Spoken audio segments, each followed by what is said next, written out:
हमारा 51 नंबर का क्वेश्चन कह रहा है कि भारतीय सेना के लिए पहले स्थान नामांकन केंद्र PAEC का उद्घाटन भारत के निम्नलिखित में से किस राज्य केंद्र शासित प्रदेश में किया गया है? सही आंसर हो जाएगा नई दिल्ली। 52 नंबर का क्वेश्चन कह रहा है कि निम्नलिखित में से किस केंद्रीय मंत्रालय ने हाल ही में राज्यों में अग्निशमन सेवाओं के विस्तार और आधुनिकीकरण की योजना शुरू की है? सही आंसर हो जाएगा गृह मंत्रालय। 53 नंबर का क्वेश्चन कह रहा है कि पूरे भारत में पोषण संबंधी समझ को बढ़ावा देने के लिए महिला और बाल मंत्रालय द्वारा राष्ट्रीय पोषण माह का कौन सा संस्करण प्रस्तावित किया गया? सही आंसर हो जाएगा छठा। फिर हमारा 54 नंबर का क्वेश्चन कह रहा है संघर राष्ट्रों के लिए सुरक्षित भोजन वैश्विक खाद्य नियामक प्राधिकरण हैंडबुक दुनिया भर के 76 देशों के खाद्य नियामक प्राधिकरणों का एक व्यापक डेटाबेस है। संघर न केवल हिंदी और अंग्रेजी में बल्कि 6 भारतीय भाषाओं में उपलब्ध है। निम्न में से किस भाषा में उपलब्ध नहीं है? सही आंसर हो जाएगा उड़िया। आगे हमारा 55 नंबर का क्वेश्चन कह रहा है कि राष्ट्रीय शिक्षा नीति NEP 2020 की तीसरी वर्षगांठ के जश्न के दौरान लॉन्च किए गए नव भारत साक्षरता कार्यक्रम की टैगलाइन क्या है? सही आंसर हो जाएगा जन जन साक्षर। आगे हमारा 56 नंबर का क्वेश्चन कह रहा है कि निम्नलिखित में से किसने हाल ही में IBSA विश्व खेलों में स्वर्ण पदक जीता है? सही आंसर हो जाएगा भारतीय महिला ब्लाइंड दृष्टिबाधित क्रिकेट टीम। आगे 57 नंबर का क्वेश्चन कह रहा है कि वर्ष 2023 के लिए 78वीं संयुक्त राष्ट्र महासभा की थीम का नाम बताइए। सही आंसर हो जाएगा विश्वास का पुनर्निर्माण और वैश्विक को एकजुटता को फिर से जागृत करना। 8 नंबर का क्वेश्चन कह रहा है कि हाल ही में यूरोपीय आयोग ने डेटा गोपनीयता ढांचे के लिए अपना अप्रयुक्तता निर्णय अपनाया। अप्रयुक्तता निर्णय के आधार पर व्यक्तिगत डेटा यूरोपीय संघ से निम्नलिखित में से किस देश की कंपनियों ने स्वतंत्र रूप से प्रभावित हो सकता है? सही आंसर हो जाएगा United state of America. 59 number का क्वेश्चन कह रहा है कि हाल ही में ऑस्ट्रेलिया ने विश्व खनन कांग्रेस के किस संस्करण की मेजबानी की है? सही आंसर हो जाएगा 26वें।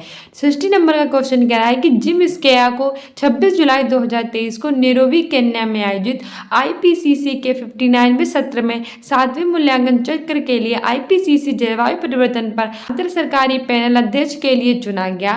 वह निम्नलिखित में से किस देश से संबंधित है? सही आंसर तुम्हारा था यूनाइटेड किंगडम्स। 61 नंबर का क्वेश्चन कह रहा है कि the national mission for sustaining the Himalayan ecosystem जलवायु परिवर्तन पर राष्ट्रीय कार्य योजना के तहत मिशन है। इसके अंतर्गत NAPCC के अंतर्गत कुल कितने मिशन लॉन्च किए गए हैं? सही आंसर हो जाएगा 8। 62 नंबर का क्वेश्चन कह रहा है कि भारतीय विज्ञान संस्थान की स्थापना 1909 में मैसूर शाही परिवार भारत सरकार और निम्नलिखित में से किस उद्योगपति के बीच एक दूरदर्शी साझेदारी की गई थी? सही आंसर हो जाएगा जमशेदजी नूसरवानजी टाटा। अगला हमारा 63 नंबर का क्वेश्चन कह रहा है कि भारत में प्रत्येक वर्ष राष्ट्रीय ऊर्जा संरक्षण दिवस निम्नलिखित में से किस दिन मनाया जाता है? से आंसर हो जाएगा 14 दिसंबर। 64 नंबर का क्वेश्चन कह रहा है कि सतमालिया हिरण अभ्यारण्य भारत के निम्नलिखित में से किस राज्य केंद्र शासित प्रदेश में स्थित है? सही आंसर हो जाएगा दादरा और नागर हवेली।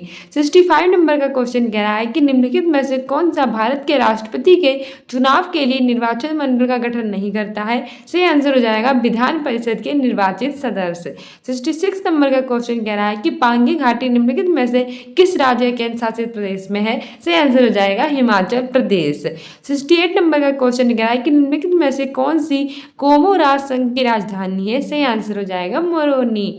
69 नंबर का क्वेश्चन कह रहा है कि निम्नलिखित में से निरुक्त व्युत्पत्ति विज्ञान भाषा शास्त्र और शब्दार्थ विज्ञान पर सबसे पुराना भारतीय ग्रंथ नामक पुस्तक किसने लिखी है? सही आंसर हो जाएगा श्री यस्काचार्य। 70 नंबर का क्वेश्चन क्या है कि निम्नलिखित में से किस अंतर्राष्ट्रीय संगठन का मुख्यालय लंदन यूनाइटेड किंगडम में है? सही आंसर हो जाएगा अंतर्राष्ट्रीय समुद्री संगठन इंटरनेशनल मैरीटाइम ऑर्गेनाइजेशन। आगे हमारा जो है वो हमारे हिंदी का गद्यांश दिया गया है। तो 71 नंबर का क्वेश्चन कह रहा है कि जीवन की सफलता की पहली सीढ़ी कौन सी है? सही आंसर हमारा था आत्मनिर्भर बनना। 72 कह रहा है कि शैशव के शिक्षकों का बच्चों पर क्या असर पड़ता है? सही आंसर हो जाएगा शिक्षकों के चरित्र के गुण दोष सहज ही बच्चों में आ जाते हैं। 73 नंबर का क्वेश्चन कह रहा है कि सर्वांगीण सफलता प्राप्ति का महामंत्र लेखक के अनुसार क्या है? सही आंसर था आत्मनिर्भरता और आत्मबल।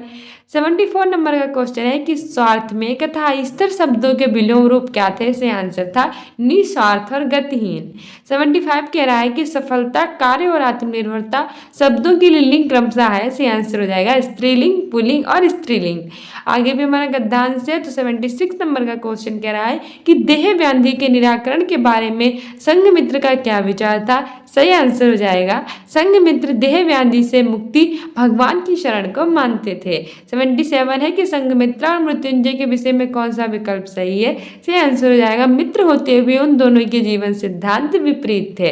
78 नंबर का क्वेश्चन है कि जीवन की संपन्नता और दीर्घायुष्य में किसका विश्वास था? सही आंसर हो जाएगा मृत्युंजय का। 79 नंबर का है आत्मा का मृत्यु पर विजय ही मोक्ष है, किसका कथन है? सही आंसर हो जाएगा मृत्युंजय का। 80 नंबर का है कि व्याधि और सुयोग शब्दों में क्या उपसर्ग है? सही आंसर हो जाएगा बी और सु। आगे हमारा 81 नंबर का क्वेश्चन है, ये हमारे ग्राफ के क्वेश्चन आ गए। हमारे 81 से हमारे 100 तक ग्राफ रहेंगे। तो हमारा सभी 10 शेयरों में मिलाकर बेटा और गामा के उपयोगकर्ताओं की कुल संख्या कितनी है? तो जल्दी से मिलान कर लीजिए। सही आंसर है 11,250। 82 है कि शेयर ए में अल्फा और बीटा के एक साथ उपयोगकर्ताओं की संख्या ई में बीटा और गामा के एक साथ उपयोगकर्ताओं की संख्या का कितना परसेंट है? सही आंसर हो जाएगा 85.71%। 83 नंबर का क्वेश्चन है कि सभी 10 शेयरों में मिलाकर अल्फा और गामा के उपयोगकर्ताओं की औसत संख्या कितनी है? सही आंसर हो जाएगा 547.5। 84 है कि शेयर बी में एक साथ अल्फा बेटा और गामा के उपयोगकर्ताओं की कुल संख्या शेयर एच में एक साथ अल्फा बेटा और गामा के उपयोगकर्ताओं की कुल संख्या की तुलना में लगभग कितने प्रतिशत कम है?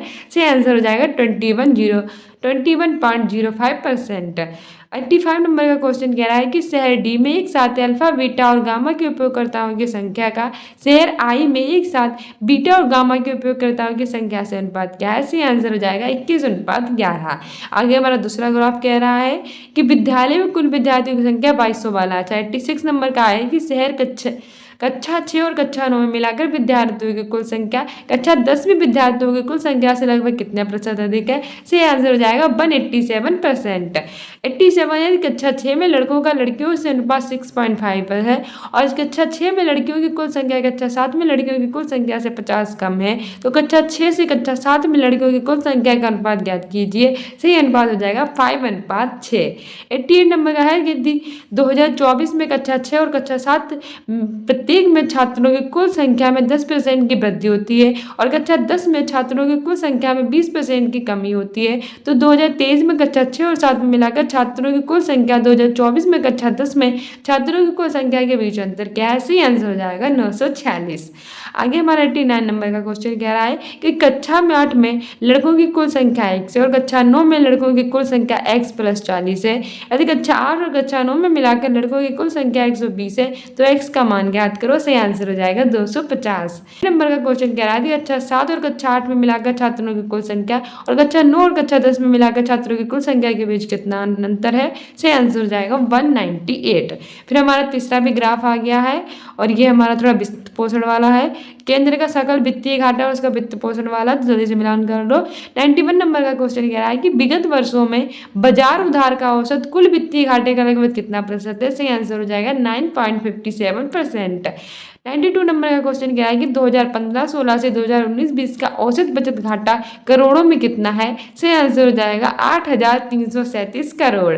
आगे हमारा क्वेश्चन कह रहा है 93 नंबर का कि किस वर्ष में वित्तीय घाटा पिछले वर्ष की तुलना में सर्वाधिक बढ़ जाता है? सही आंसर हो जाएगा 2018-2019।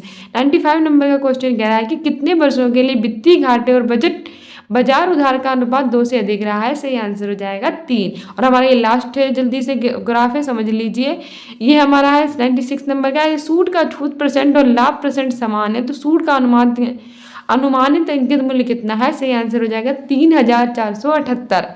अगला क्वेश्चन कह रहा है 97 नंबर का है जींस का अंकित मूल्य शर्ट के लागत मूल्य से 420 अधिक है। शर्ट के अंकित मूल्य और बिक्री मूल्य के बीच का अंतर 750 और शर्ट का तो ऋण के छूट का प्रतिशत ज्ञात करो। सही आंसर हो जाएगा 18.27%। 98 कह रहा है कि सूट का लागत मूल्य जींस के अंकित मूल्य से कितना प्रतिशत कम है। सही आंसर हो जाएगा 20%। 99 कह रहा है टी शर्ट पर छूट परसेंट और लाभ परसेंट का अनुपात 7:5 है, तो टी शर्ट का अनुमानित लागत मूल्य ज्ञात कीजिए। सही आंसर हो जाएगा 2248।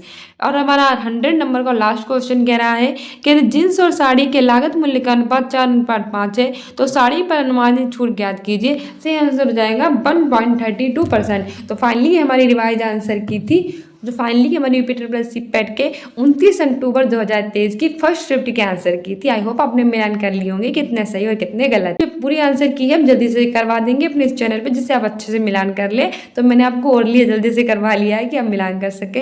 वैसे मैंने अभी आपको अर्ली करवा लिया, तो रिटर्न में भी आपको भी करवा देंगे, ठीक है। सो डियर स्टूडेंट्स, ये थी हमारी मोस्ट इंपॉर्टेंट क्वेश्चन। आपकी चारों शिफ्ट्स के अर्ली और रिटर्न दोनों आपके कराएंगे आंसर की, तो जरूर मिलान कर लीजिएगा। कम्युनिटी पोस्ट में आंसर दिया कीजिए, इंपॉर्टेंट क्वेश्चन पूछते हैं। स्टूडेंट्स इन अकेडमी को इंस्टाग्राम पर भी फॉलो कर लीजिए। आप में से कोई भी सीटेट और बिहार शिक्षक भर्ती की एग्जाम की तैयारी कर रहा है, तो हमारे चैनल को भी सब्सक्राइब कर लो। इसकी तैयारी अपने चैनल पर स्टार्ट कर दिए चलवाना, प्लेलिस्ट जाकर देख सकते हैं। मिलकर अपने नेक्स्ट वीडियो में। Thank you, bye.